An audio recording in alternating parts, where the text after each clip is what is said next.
Welcome to Walk the Talk, a private podcast production with me, Dave Thomas. Thank you for downloading this edition of the programme. I do hope you enjoy it. Chief Inspector Jackie Hirst is an operations manager and force incident commander within the Lancashire Constabulary.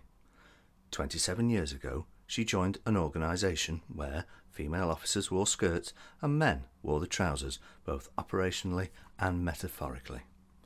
A lot has happened to Jackie and that organisation she joined all those years ago. Born and bred in Lytham, a family firmly rooted in Liverpool, Jackie wanted to be a police officer from the age of 13.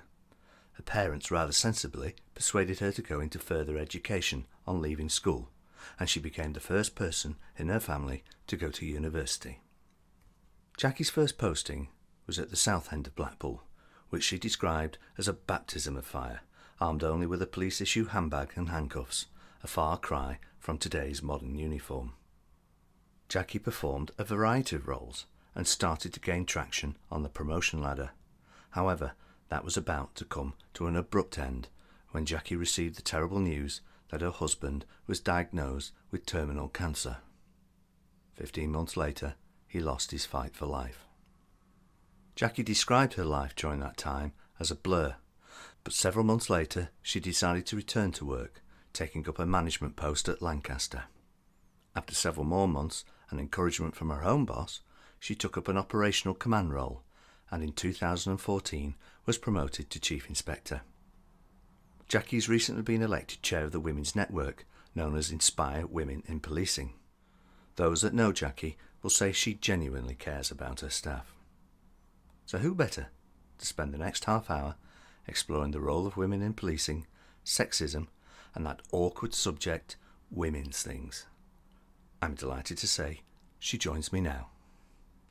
A few years ago, a book was published called Men Are From Mars and Women Are From Venus about communication and relationships. Apart from the obvious comparisons, are men and women really that different? Or is it more down to personality, where in a sense everybody is different? Well, I think the quote where you say, in a sense, everyone is different is correct. I can't argue with that. I do think apart from the obvious physical differences between men and women, we are different. You know, I think from my own personal experience, I've recognised that in the 27 years of policing experience I've had. And also been quite a lot of recognised study, you know, in terms of the study of men and women, how they think, how they solve problems. And yes, we absolutely are different. I think the issues we often have is failing to recognise those differences especially within a working environment, and probably more importantly within personal relationships. So for me, especially my role as chair of Inspire, it's about how we can work together to A, recognise differences, B, accept and acknowledge them, and look for ways of how that can lead to productive working relationships. Well, it's interesting you say that because, for years we've talked about equality across the board, but is it more equity than equality these days? For me, I believe firmly in people being treated as individuals and being treated according to need. It's an incredibly difficult, almost impossible task to treat people the same or equally. For me, it's about personal need. And as an organisation, I think we're still on a learning curve with that, you know. We sometimes get things spot on right in how we deal and manage people, and sometimes we don't. My hope and wish is that as an organisation, we learn from it. I know personally, I've not always got things right when I've managed situations and managed people. However, I do think I can and do have the ability to learn from it, albeit sometimes it can be a painful learning experience. So yeah, for me, it's about treating people according to their need, and that can often be perceived as different. Well, factually, it can be different in terms of treating people according to need, and I appreciate sometimes that can come across as an inequity in terms of how that person or individual is treated, managed, etc. Well, yeah, I mean, it all goes down, and certainly a few years ago, this positive bias, whatever you want to call about it, there was all sorts of controversies about that at the time, wasn't there? There was, and, you know, even, for example, even today, I think there's a lot of misconception and misunderstanding around the legislation around positive action versus positive discrimination. Positive discrimination is illegal. Positive action, in particular where you have a genuine occupational qualification, and that means basically you have a certain underrepresentation within a certain group, within the workplace, for example. That's when legally you are allowed or enabled to facilitate some support, some coaching, whether it's physical, practical, peer-to-peer, in terms of gaining a more equitable representation within that group of people. Well, you already mentioned the fact that you've become the chair of the Women's Network. So what is it, why is it necessary, and what are its key aims? Well, the Women's Network was first launched in May 2005, and on its 10th anniversary it was rebranded as Inspire Women in Policing, often sort of shortened to Inspire. I mean, the network was first established, Dave, to encourage more women to be involved in the constabulary's decision-making process, and also to develop a network of professional and social contacts between women at local, national and hopefully international level.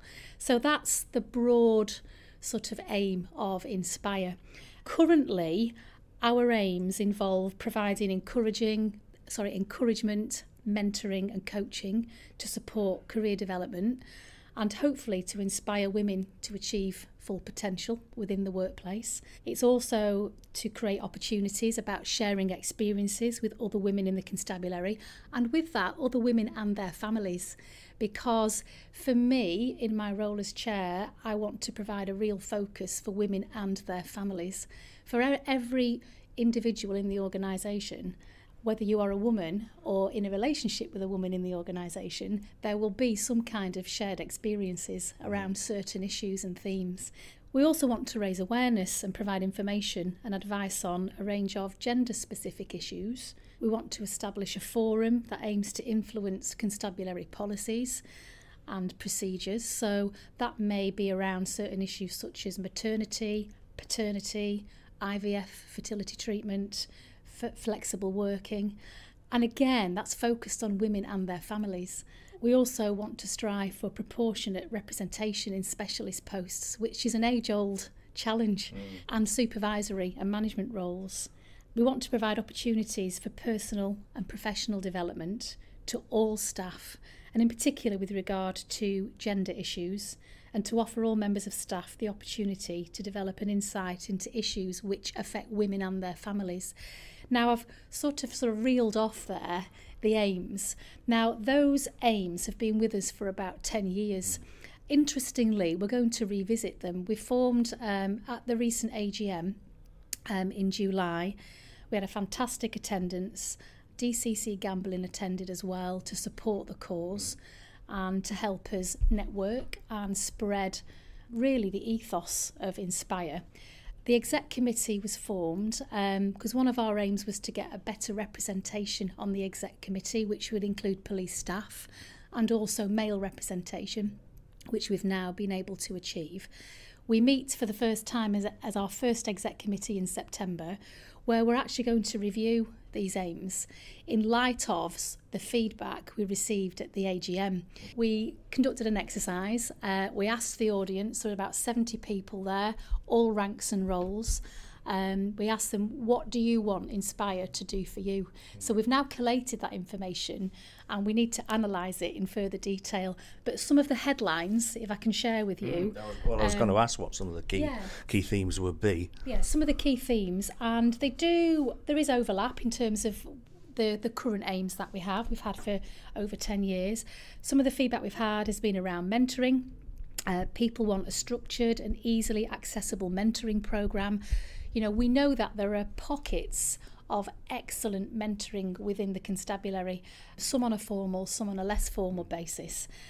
We've been asked to, how can we enhance and embrace police staff role models. People want to know more about the Inspire network per se, how we communicate, raise awareness and understanding of how we can be accessed, what support we can give staff in terms of welfare, in terms of grievance management, in terms of performance.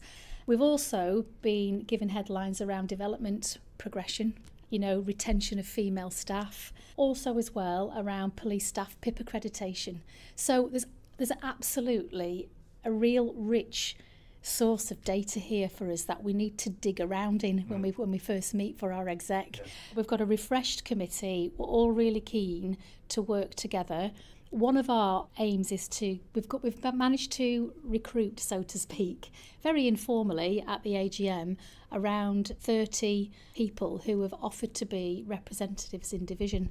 With that, we would like to try and encourage more of our male colleagues to get involved, because for me, I go back to what I said earlier, this is about women and their families. Well, that's interesting, because we're going to talk about that a little bit later as well. So you've been a police officer now for well over 20 years and performed a variety of roles at varying ranks. You must have seen sexism firsthand and perhaps even been a victim of it yourself. So how does that make you feel, and how exactly can it be damaging not only to you but the organisation as a whole? Okay, well, thanks first of all for reminding me I've been a cop for over 20 years.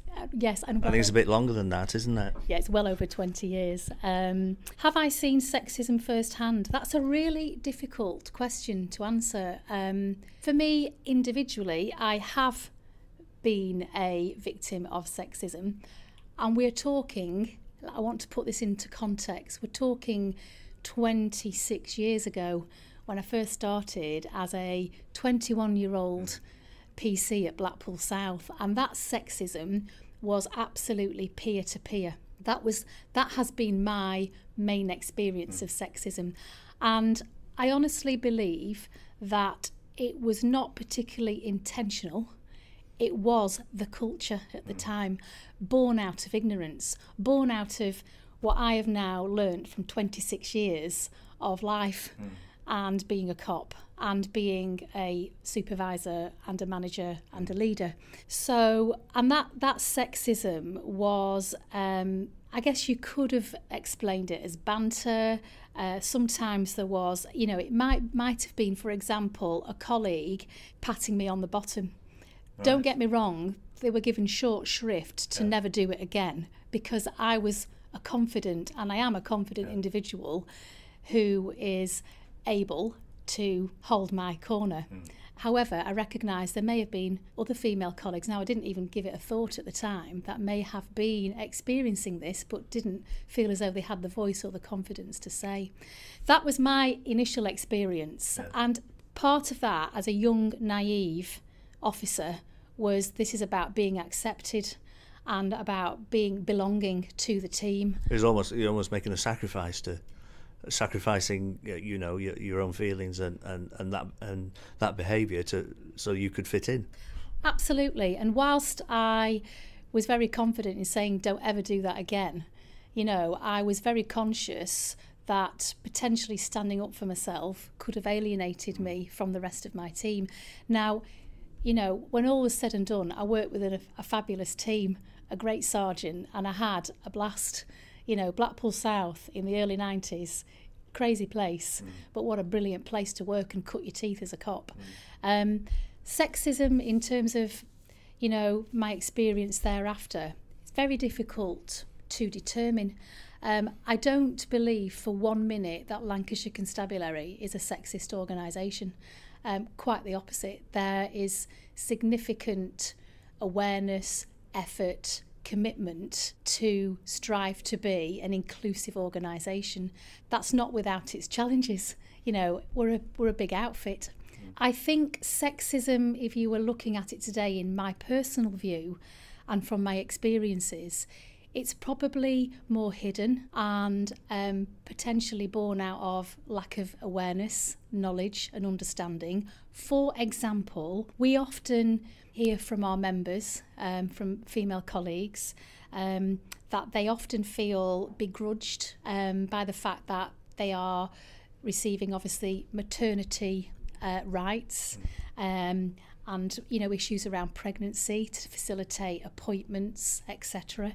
And they often feel as though that their male colleagues think they're given privileges, where actually it's their legal right and it's all very well recognised and documented in constabulary policy. I think it highlights potentially that some people may not understand the implications of maternity and pregnancy on that individual and their baby. However, that said, I do think we've made significant strides positively in that direction, you know, in terms of, for me, it's around education. It would be interesting to get some feedback from our male colleagues about their perspective on that, in terms of when their partner may be feeling begrudged by other male colleagues, which they see as a privilege, rather than actually this is the not just the legal right of an individual, but it's the right thing to do. And I think sexism sometimes is well meant, and what I mean by that is that so you get older guys that would say a comment where they would see it as a compliment, but perhaps in the modern age we would see it as perhaps something a little different. Absolutely, and I think that again is very much down to individual perception, experience, how people think, and quite often it's, as you say, it's well intended. I don't think there is any significant amount of sexism, if you want to call it, within the workplace which is actually intentional. I think that is extremely rare. Right, as we all get older, all women at some point will encounter the menopause. Believe it or not, there will be guys listening to this who won't have a clue what that means. Perhaps worryingly, some of them will be supervisors and senior leaders. So what is the menopause and what are the effects? Right, the menopause is not a dirty word. I'd like to clarify that. Yes, I think we are on a learning curve as an organisation around our awareness with the menopause. The menopause is, the factual description is, it's when a women's reproductive system comes to an end. So a woman can no longer reproduce.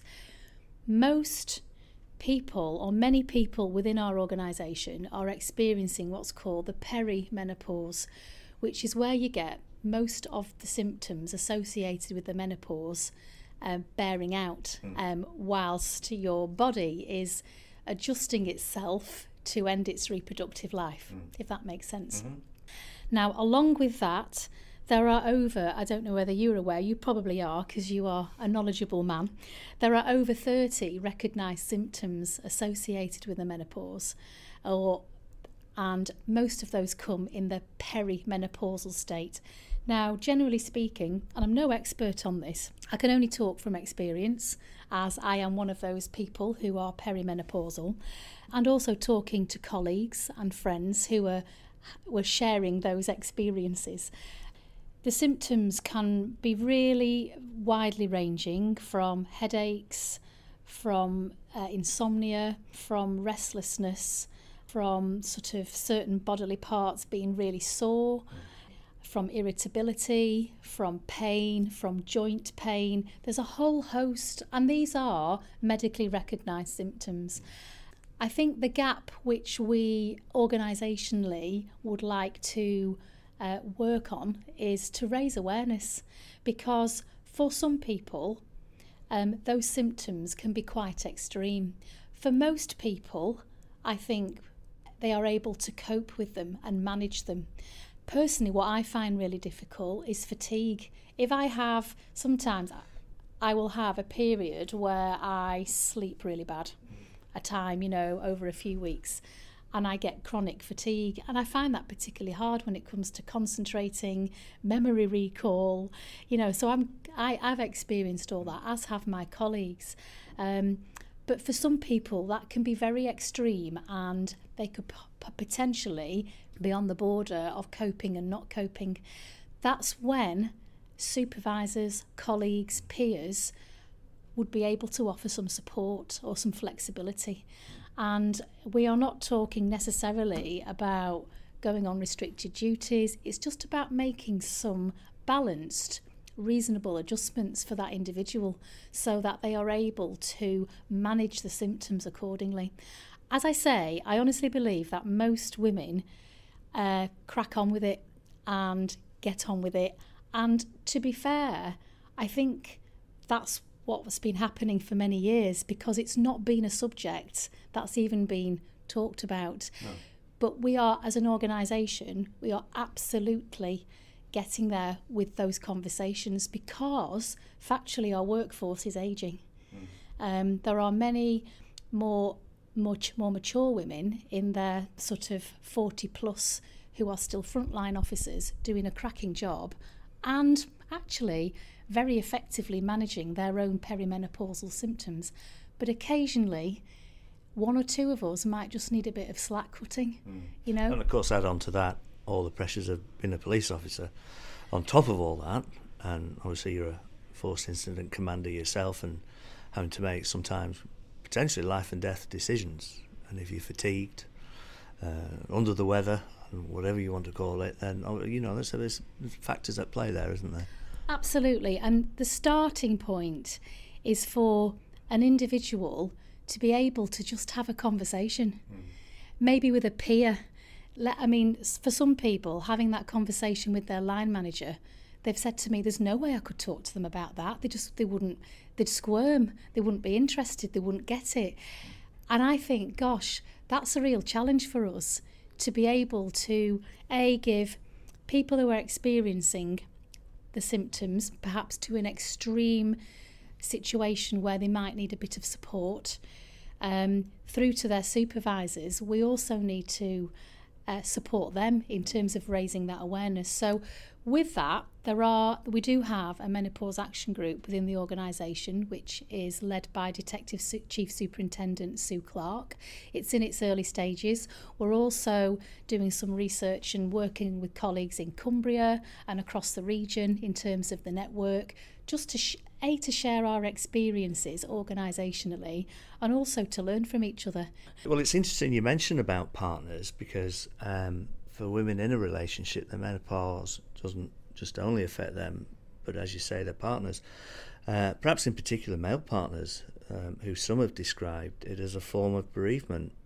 And indeed, I know of cases where it's proved too much, resulting in a failed relationship or marriage. So this is another facet that I suspect the organisation has to consider. Absolutely. And, you know, I made reference, I think, earlier to the fact this is not just about women themselves or their supervisors perhaps managing a particular issue around that. The bigger picture is the family, the impact on the family, the impact on husband or female partner.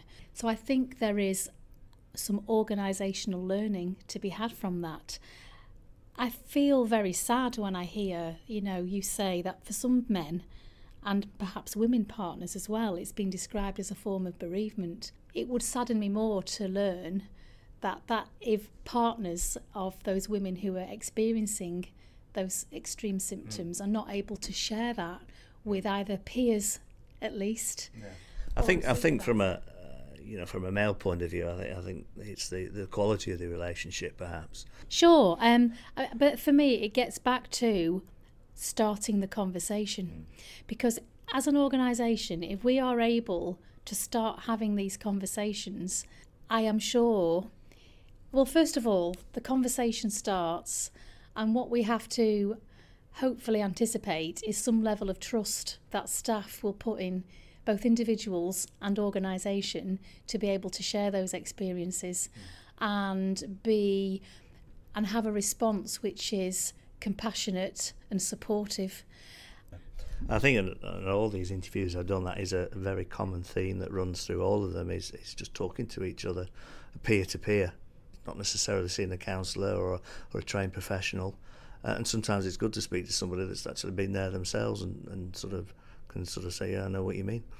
Absolutely. I think empathy is one of the most powerful emotions, experiences anybody can experience. And when you are able to look somebody in the eye and say, look, whilst my experience might be slightly different to you, I can see or feel the parallels of emotion that you are experiencing. That is a really powerful thing, and it builds trust and it builds relationships and it builds our understanding of each other in terms of differences. Because this is what I alluded to before, you know, you asked me the question about men and women being different. Well, absolutely. You know, we approach problem solving in different ways. We consider how we think about things in different ways. And for me, that creates a really interesting dynamic and balance. And for me, there can only be a positive way to that in terms of embracing and accepting those differences. What we often fail to do is recognise those and just get really impatient with each other. Now, you very kindly describe me as a knowledgeable man. I think I'm fairly enlightened.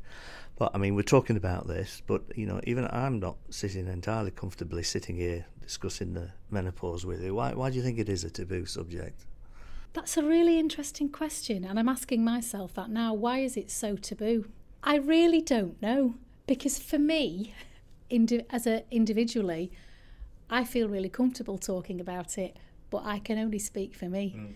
I know many of my colleagues who there's almost a shame around it.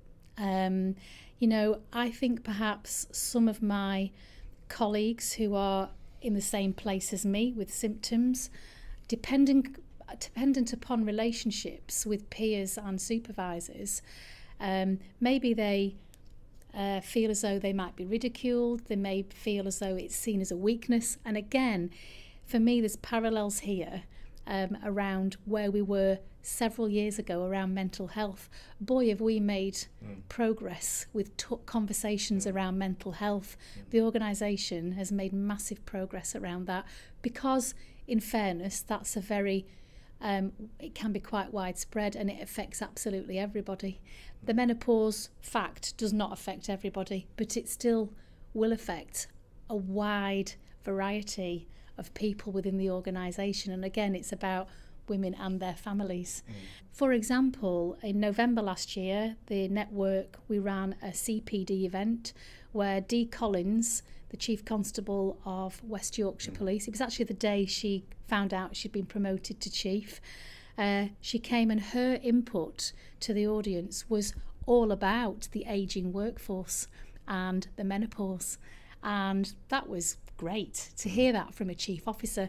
And for me, that's where we need, and we do have the support from the chief officer team around those conversations beginning, but it needs to be shared right across the organisation. So we're coming towards the end of this interview now.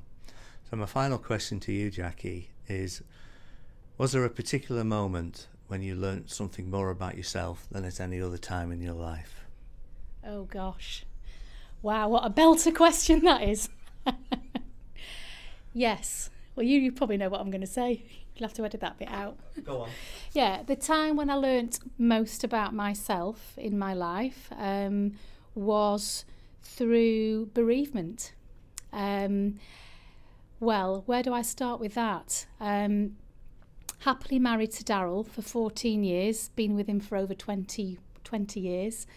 It's a while ago now. Back in November 2010, he was diagnosed with pancreatic cancer.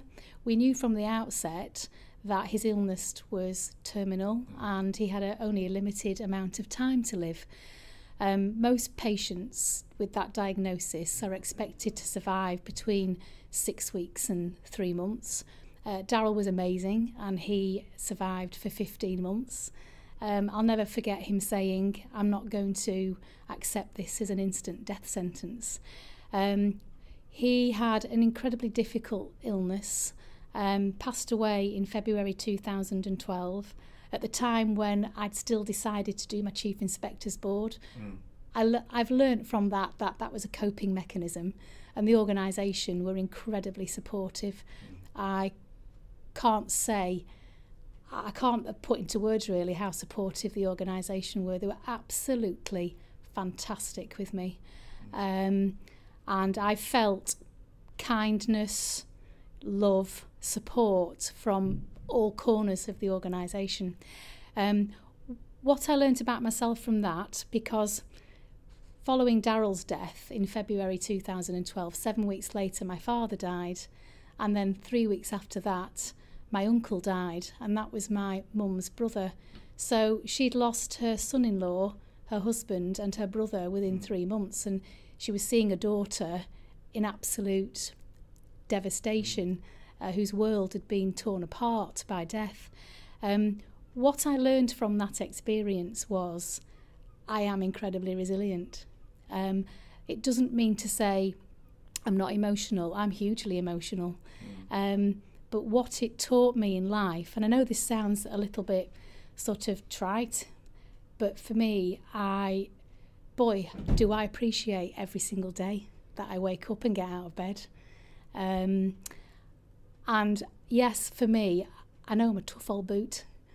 I don't think there's anything in life that would faze me now. That's not to say I still don't get apprehensive, nervous, scared, doubtful. Sometimes I feel, will I be able to do this? But actually, there's nothing in life I don't believe would ever faze me now. What it's also taught me, Dave, in particular in the workplace, I really feel as though from all my experience with death, I've become far more tolerant and empathetic when people come to me with problems. Now, for a short time in the early stages of bereavement, I would have found that very difficult to tolerate because it's all about perspective for me. I believe there's been times I've been able to help people see things from an alternate perspective, because for me, and people who know me at work know I have a bit of a thing about the cake of perspective. My analogy of that is, in my life, I was force-fed the cake. I didn't have a choice, it happened. I swallowed the cake whole. But I believe it's enabled me to have a really balanced perspective on life in terms of, there's a promise I made to my husband. He asked me, please, I want you to live life for the both of us. And I've had to make some very deliberate choices in the last few years. One of those deliberate choices was, girl, you've got to live. Choose to live. And that comes with time, and I wouldn't have got there without the support of my amazing family and my brilliant friends, who at times would almost drag me out of bed. Come on, you're coming. And who were hugely kind and respectful. But I know I can bring that into the workplace now, and I've already had conversations with people who are experiencing loved ones with serious illnesses who want to share and talk. And I honestly believe I'm able to listen. I can never fix it. You never can. But I think I've been able to support people, be a listening ear, be able to say, I know what's going on for you. What I can say is that it will get better. You might not believe that now or hear that now, but it will get better. So I think I've been able to have a more sort of, my approach has been with a little bit more humility. Well, you're a good person. We should all take a leaf out of your book. Jackie Hirst, thank you very much. Pleasure. Thank you, Dave.